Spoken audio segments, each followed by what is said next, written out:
Mõõkade 10 26. veebruaril soovitab sul jälgida oma seljatagust.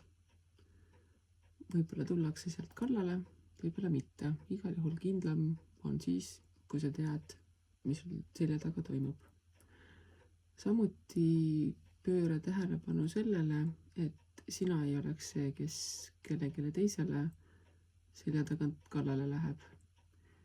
Ning mõistlik on jälgida ka seda, kui sa mingeid lepinguid teed, ehk et seal oleksid kõik nii-öelda teedel triibud ja i-del täpid peal. 10 korda mõõda, 1 kord lõika. Ning teiste tagarääkimine ei ole ka kindlasti kõige parem viis aja kulutamiseks.